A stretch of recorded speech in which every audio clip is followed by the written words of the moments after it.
Përshëndetje. Pa mbushur java nga publikimi i aferës korruptive në Universitetin Bujqësor të Tiranës, një tjetër skandal shfaqet në media.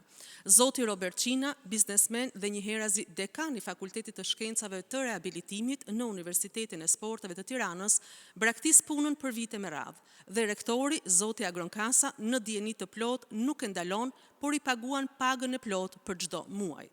Dekani, autoriteti më i lartë i fakultetit, që paguhet nga taksa paguesit, por dhe nga tarifat që paguajnë studentët, nuk shkon në punë.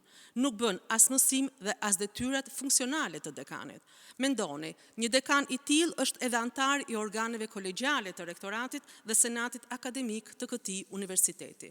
Dekani, biznesmeni Robert Qina merr pagën në institucionin publik dhe kohën e punës e kalon në biznesin e tij privat dhe në pasionet e tij jashtë vendit.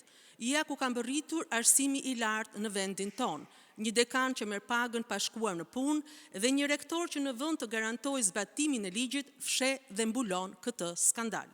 Arsyet dhe interesat e lidhjes së dekanit zotit Robert Qina dhe rektorit zotit Agron Kasa duhet i zbuloj kontrolli dhe hetimi që duhet ndërmarrë në këtë universitet. Sikurse provoi emisioni investigativ Piranjat, korrupsioni dhe abuzimi, si dhe shpërdorimi i detyrës është i pranishëm në çdo njësi dhe strukturë dhe ushtrohet në mënyrë të strukturuar nga drejtuesit më të lartë të universitetit.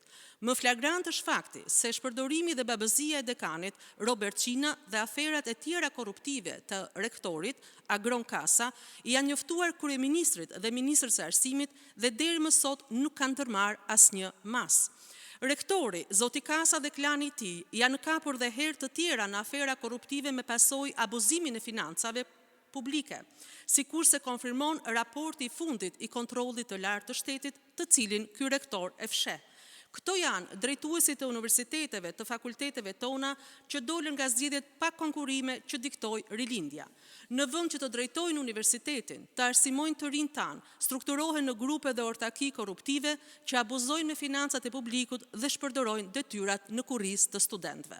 Pasojat e këtyre skandaleve i vuajnë studentët, prindërit dhe gjithë shoqëria jonë.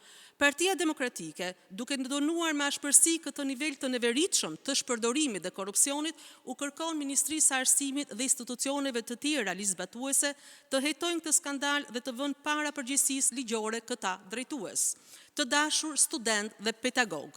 Ju që shpërdorojeni dhe vuani pasojat e këtij korrupsioni të drejtuesve të universiteteve, ju inkurajojmë të denonconi dhe të refuzoni këtë rënim që po i bëhet universiteteve tona.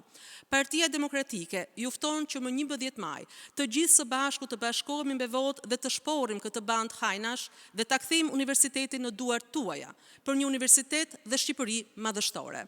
Faleminderit.